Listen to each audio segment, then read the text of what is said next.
జయ గురుదేవదత్త. ఇప్పుడు ధనుసు రాశి వారికి విశిష్టత తెలుసుకుందాం. అసలు ధనస్సు అంటే ఏంటి? ఒక ధనస్సుని బాణం వదలడానికి రెడీగా ఉన్న ధనస్సు అనుకోండి. ఈ ధనస్సులో కనుక విశేషం ఏంటంటే, ఇప్పుడు గోచారీత్యా ధనుస్సు యొక్క లక్షణం ప్రతి విషయాన్ని వేరుతో సహా తెలుసుకుంటారు. వీరు ప్రతి విషయాన్ని క్షుణ్ణంగా తెలుసుకుంటారు. ప్రతి మంచి జ్ఞానవంతులు, దీంట్లో మహాపండితులు, జ్యోతిష్వేత్తలు, అలానే మీరు విద్వాంసులు, మహాపండితులు, పెద్ద పెద్ద పోస్టులో ఉన్న వాళ్ళు ఉంటారన్నమాట. వీళ్ళు ఎక్కువ సంసారం మీద పెద్దగా ఇంట్రెస్ట్ ఉంది వీళ్ళకి. ఎంతసేపటికి ఇంకా చదవాలి, పిహెచ్డీ చేయాలి, ఇంకా డిప్లొమా, ఇంకా చదవాలనుకో ఆలోచన ఉంటుంటారు వీళ్ళకి. వీళ్ళ ఆలోచన విద్య ఎందుకు బాగా ఆసక్తి కలవారన్నమాట. వీరు ఏ విషయం తెలుసుకున్నా సులంఘంగా లోపలతో సహా మొత్తం విద్య విషయాలన్నీ వేరుతో సహా తెలుసుకుంటారట. వీళ్ళ ఆలోచన చాలా గొప్పదని భావన. అంటే వీళ్ళ యొక్క ప్రవర్తన కూడా, ధనుస్సు రాశిలో పుట్టిన వాళ్ళ యొక్క ప్రవర్తన కూడా ఎలా ఉంటుందంటే, వీళ్ళు ప్రపంచాన్ని తెలిసి ఉంటారు ఆల్రెడీ. ధనుస్సు రాశిలో పుట్టిన వాళ్ళు ప్రపంచానికి, అందరికీ కంపల్సరీగా ఈ వ్యక్తి చాలా గొప్పవాడు అన్న భావన కలిగి ఉంటుంది అన్నమాట. ధనుస్సు రాశిలో పుట్టడం అనేది ఒక అదృష్టం. వీళ్ళు ఏదైనా సరే ఒక టేస్ట్, ఒక పదార్థం తిన్న తర్వాత ఇంకో పదార్థం తినరు వెంటనే. ఎందువల్లంటే టేస్ట్ పోతుంటారు. ఎందువల్లంటే వీళ్ళు ఒక మంచి ఆనందాన్ని పొందుతారన్నమాట.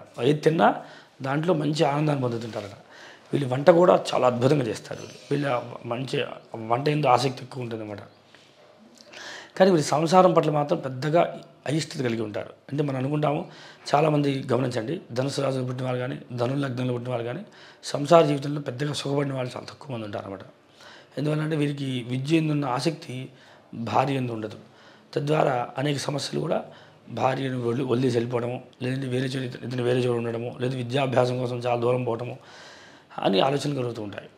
కానీ ధనుస్సు రాశి అంత విశేషమైంది. అంటే ఒక రకంగా చాలా మంచిది, ఒక రకంగా అంటే జ్ఞానం ఉన్నప్పుడు సంసారం మీద ఆలోచన ఉంటుంది కదా, అందుకని వీరు జ్ఞానవంతులు అవ్వడమే ఒక అడ్వాంటేజ్ ఇది. ధనుసు రాశిలో పుట్టిన వారికి ఈ లక్షణాలు కామన్గా ఉంటాయి. అయితే మనం ఈ మాసంలో ఎలా ఉండబోతుందో తెలుసుకుందాం. ధనుసు రాశిలో ఇప్పుడు వర్తమానంలో, అంటే ఇప్పుడు రన్నింగ్లో రవి సంచరిస్తున్నాడు.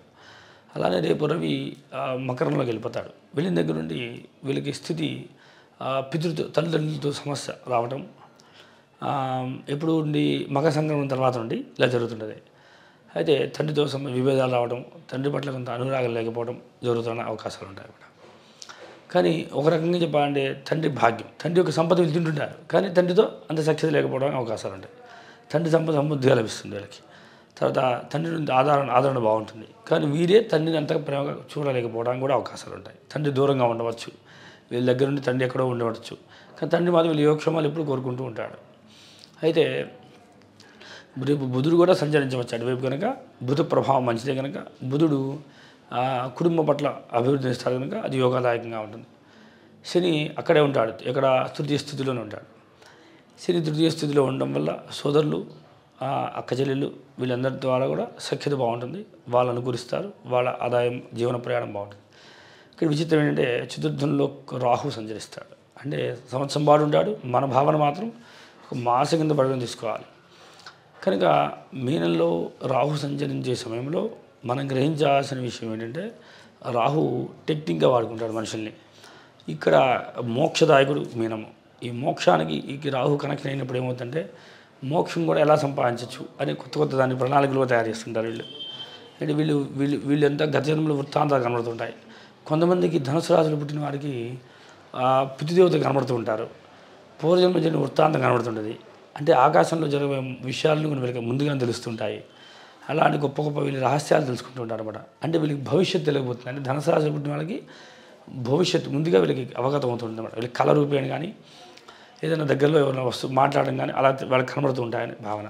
చాలామంది అడిగితే ధనుసు రాశిలో పుట్టిన వారు నాకు మా నాన్నగా కనబడతారని, మా తాతగా కనబడతారని చెబుతుంటారు. ఎందువల్ల అంటే ఈ ధనుసు రాశిలో పుట్టిన వాళ్ళకి భవిష్యత్తు ముందుగా తెలుస్తుంటుంది, వీళ్ళకి అవగాహన అవుతుందని భావన చేయొచ్చు. కానీ అక్కడ రాహు ఉండడం వల్ల ఎక్కువ పితృదేవతలు కనబడడానికి అవకాశం ఉంటుంది. అలా పంచమంలో చూస్తే గురుడు సంచరిస్తుంటాడు. సంతానాభివృద్ధి బాగుంటుంది, సంతానం మంచి విద్యావంతులు అవుతుంటారు, వీళ్ళు సంతానం పట్ల మంచి విషయంతో నడిపిస్తారు.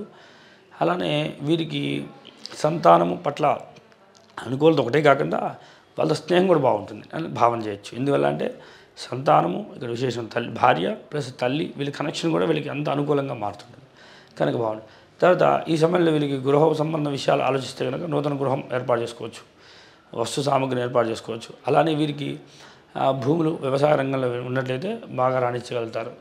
అదే ఉద్యోగంలో ఉన్నట్లయితే మంచి స్థితిలో ఉండడానికి అవకాశం ఉంటుంది. వీళ్ళు ధార్మిక సేవలు చేస్తుంటారు.